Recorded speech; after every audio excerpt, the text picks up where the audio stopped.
My name is Lee Windsor from the University of New Brunswick's Gregg Centre for the Study of War and Society, and I'm here with a team from the Gregg Centre at the 67th Annual West Nova Scotia Regimental Association Annual General Meeting and Reunion on the 16th of September 2016. And right now we're here in particular to interview Victor Dukeshire, who is a longtime member of the regiment, a veteran of all of the West Novi actions in Sicily and South Italy, up to and including the battles for the Hitler Line and the pursuit to Rome. And had a brother, another Dukeshire, also serving in the regiment, who was wounded. We're here to talk about those experiences. On one of our special guests here today is Alessandro Tetti from Castel di Sangro, a mountain town in the Abruzzo region of Italy.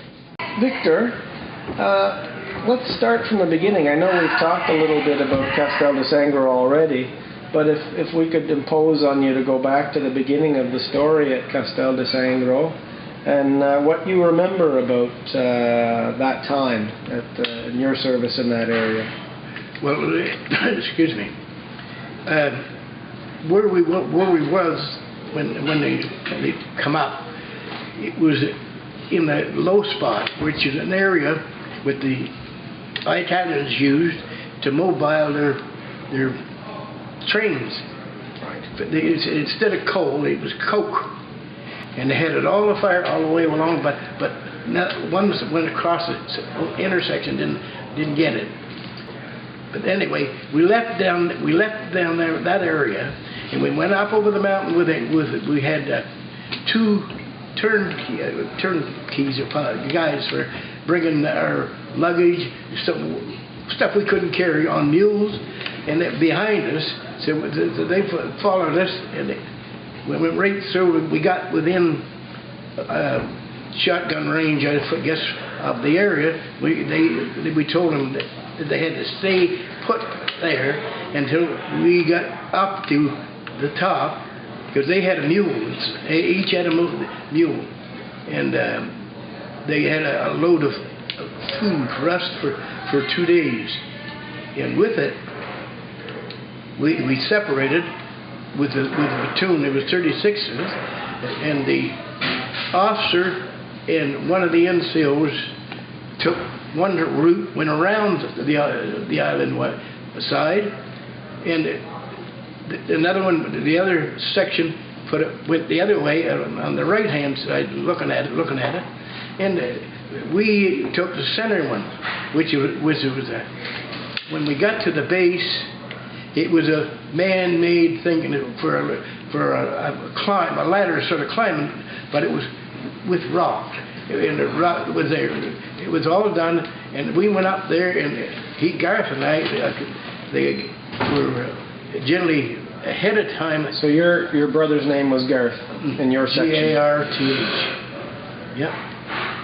Garth Norman Dukeshire. It's in the book that I gave you, gave me to read. And from there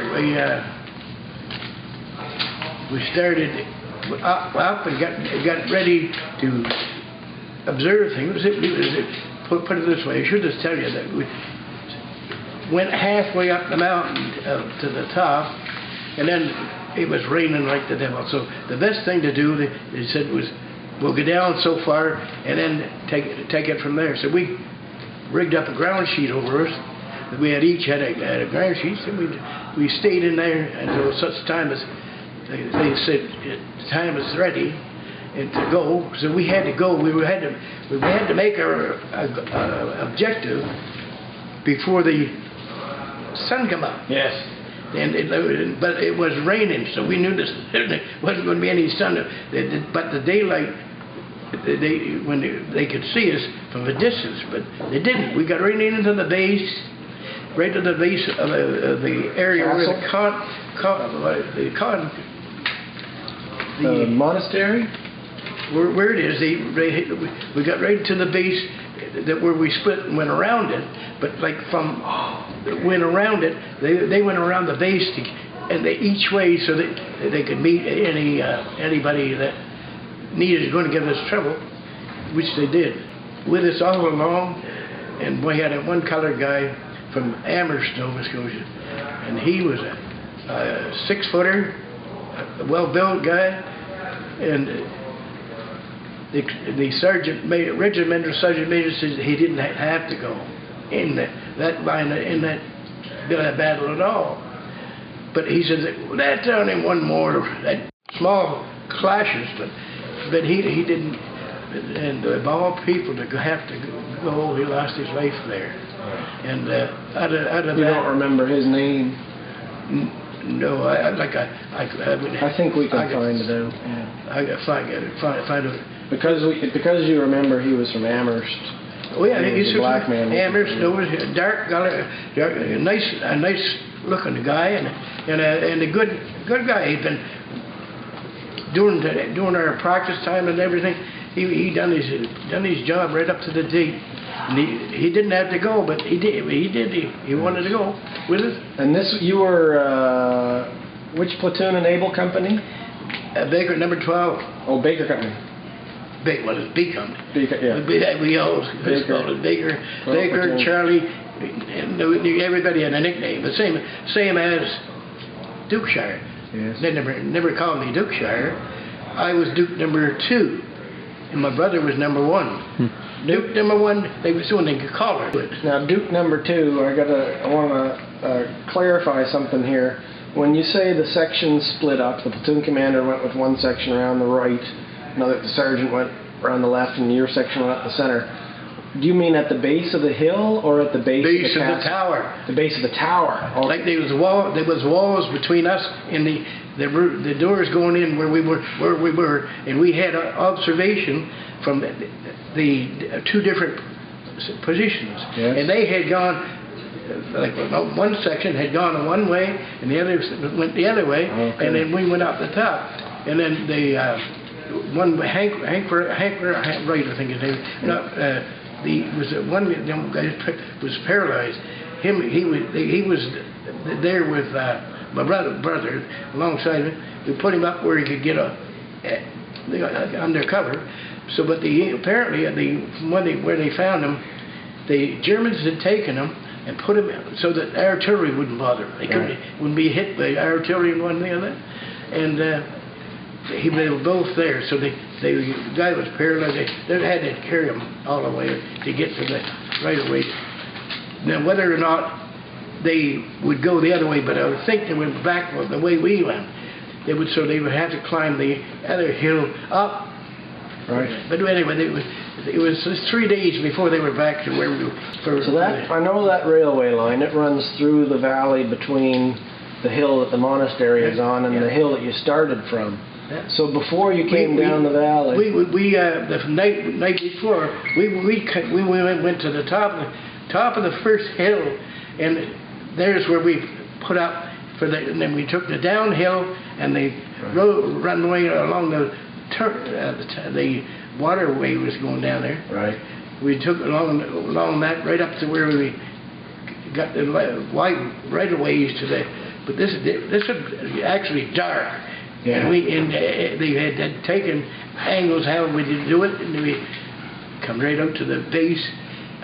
We went up to the top, up as it went up, and then nobody's done it, made any noise or anything, and no firing, I think, until the hand grenades started coming at us, and then they fired and got my brother. And so we were right behind the wall, and he was good enough, so I got him in close to the wall, and we got out 6 of us of our section, and two of them got hurt, killed, and then the two others were wounded, and then there was as I say. So did you jump off the mud bank? Had to. It was the only way I'd get clear. Because there was small arms all the time. Did anybody give an order to do that you remember, or did everybody just all just ran for it? Well, they put it this way: the officer was in command. Yes. Was going around. He wanted to go around to the bridge. There was a bridge there, but somebody that had blown it, And with that, that's why they didn't take the prisoners. They took some prisoners, but they didn't take the injured people because they had to carry them across the water. They had no bridge anymore. Yes. So that was the reason. That they left your brother. Yep. Him and Hank. So you hid in the creek bed for the rest of that day. Yeah. And then when that night, during the night we got it. Now, you're a platoon commander, Al Blanchard. Do you remember much about him, the platoon commander that led that patrol up to the top of the hill? I met him and knew him ever since he come to us. Yes. Until he missed him. And as far as I was concerned, he was a real gentleman, but he was dark complected, and real round faced, young looking. He's a university grad. Yes. And he came to us in Campabasso. Campabasso, yeah. Yeah, behind. They took over, and we. So he was a replacement officer. He was injured and went to hospital, and he came in while we were out in rest. So you had known him before this. He was wounded and then came back to you at Campobasso. I understand. So you had known him right back through Sicily. He hadn't come over to Sicily. He come over on a draft with. He would be the commanding officer or whatever. Right. If he was senior rank. Right. Did you ever have the chance to meet your company commander in Baker Company at that time? But like today, I was with him when he was hit in the hip here, and they took him away. Okay. The big river and the smaller creek. First it was downhill the other way. I didn't get out on the other side of it. No. But I went back over the way we come up. Only I jumped in the mud. Yes. And I hit 20 feet down into that. 20 feet. At least 20 feet, and in the mud, and I just slid. And then I got a bullet through the water bottle out further, and they fired it. It was the sea, because it was daylight then, and we had to get to the river. We got to the river, and we got down inside, and we were going back, and we had met the mule skinners that brought food up to it. Yes. And they hid with you while you waited. Yeah. Well, yeah, they were always back in good area for themselves to feed. They carried so much feed that they had to feed them. Yes. And they were donkey family. Yes. And they had. So you remember a scout platoon guide with the company sergeant major and the company commander. Now, do you remember an Italian being around there who helped out as a guide?